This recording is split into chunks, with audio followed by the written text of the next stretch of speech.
Hey guys, so I've been asked to kind of do a walkthrough of this problem. This is from my handout, week 14 Michaelis-Menten practice problems handout that's available on Canvas, and we are looking at problem number 4. So I've given you a double reciprocal plot, and I've asked to find the type of inhibitor, and to calculate the Ki, if we have a concentration of inhibitor that is equal to 5 micromolar. So the way to go about doing this problem requires some knowledge of how to interpret a double reciprocal plot. So if we have our plot and we have one of our lines, what to take away from this is at our x-intercept, we have a value that is equal to -1 over km, and at our y-intercept here, we have a value that is equal to 1 over Vmax. And this can be derived algebraically from the Michaelis-Menten equation, which I could either do at the end of this video or in a different video. Probably in a different video. So with these properties in mind, by looking at our graph, we can see that our x-intercept stays the same, but with the addition of the inhibitor in red, we go from a Vmax, or 1 over Vmax, from 1 to 2. So we can solve for this. We 1 over Vmax equals 1.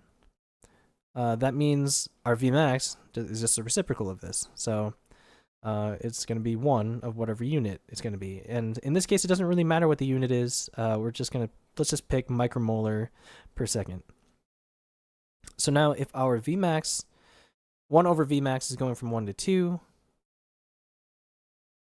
Vmax equals 2, and we actually call this value, when we have an inhibitor, a Vmax apparent, because that's just what the Vmax looks like with this inhibitor.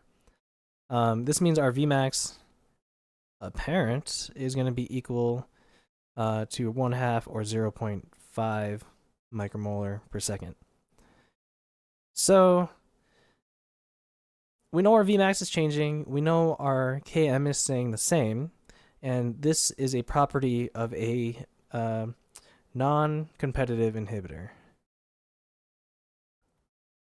Non-competitive inhibitor. So this type of inhibitor, if we have an enzyme, let's see if I can find a good way to draw this. If we have an enzyme, it looks like this little Pac-Man thing. We can have a substrate bind in the active site just fine. So we're unaffecting our binding. Our binding is unaffected.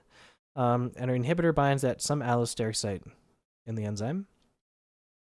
So in this case, we don't affect the binding of the substrate into the enzyme. However, we affect the chemistry of how well our enzyme can turn over this substrate into a product.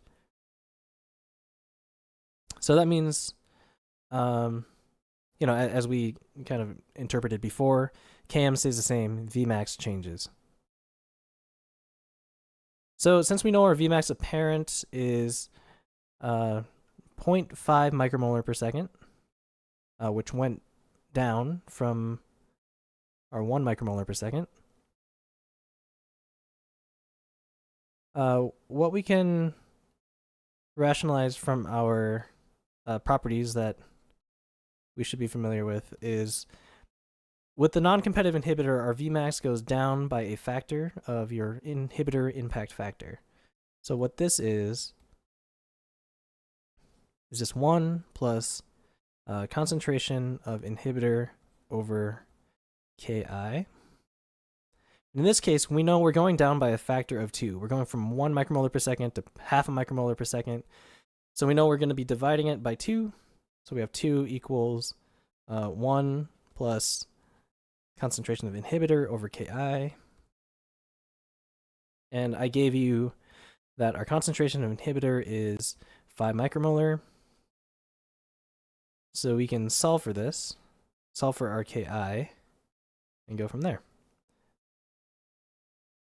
So what do we got? We have bring the 1 over, so we're just left with actually Ki equals 5 micromolar. Right? So I gave you, yeah, 5 micromolar here. So we can solve for a Ki that way. I hope this makes sense. Feel free to shoot me an email if it doesn't. Good luck studying and have a good night.